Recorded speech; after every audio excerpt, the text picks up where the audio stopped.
បានជ្រាបសួរដល់ពុកម៉ែបងប្អូនយាយតាតាមបណ្ដាញសង្គម Facebook ទាំងក្នុងប្រទេសទាំងក្រៅប្រទេសបណ្ដាញសង្គម TikTok YouTube ទាំងអស់កូនខ្មែរគ្រប់រូបគ្រប់មជ្ឈដ្ឋាននេះជាទស្សនវិជ្ជាខ្ញុំបាទដើរកោះថ្នាំរាល់ឆ្នាំកោះមើមថ្នាំច័ន្ទលើកំពូលភ្នំព្រះខេត្តបាត់ដំបងឆ្នាំ2025ថ្ងៃទី1ខែ10ទស្សនវិជ្ជានេះ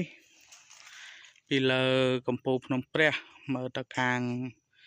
ដាប្រខាងតនយទាលបងប្អូននោះឃើញតបូលផ្ទះអ្នកស្រុកអ្នកភូមិនៅខាងដាប្រ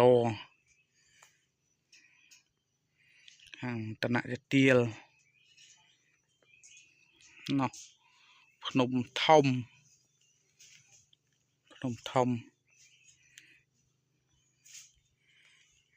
នៅកោះមើមថ្នាំច័ន្ទ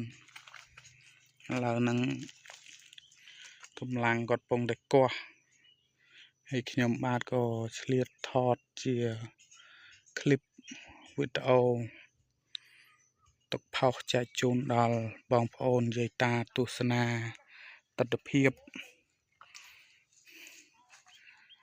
នវិជ្ជា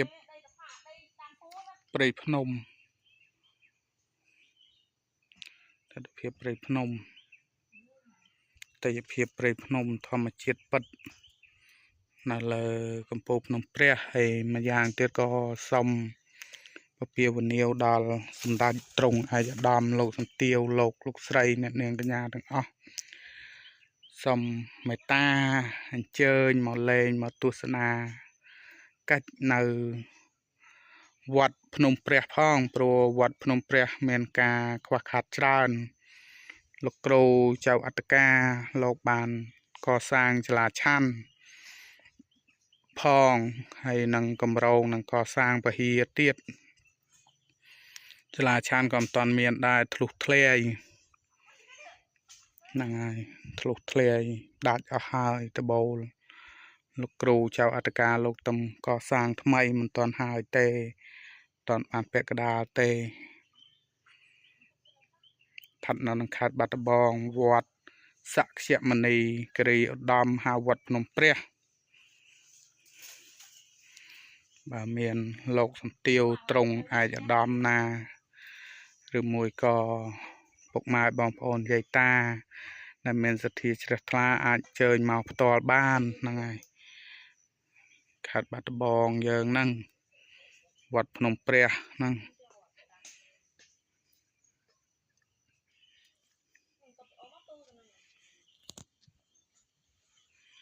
នេះជាទស្សនវិជ្ជាទេសភាពនៅលើកំពូលភ្នំព្រះទាំងមូលទេសភាពព្រៃឈើស្រស់បំប្រងខៀវបំប្រងស្អាតណាស់បងប្អូន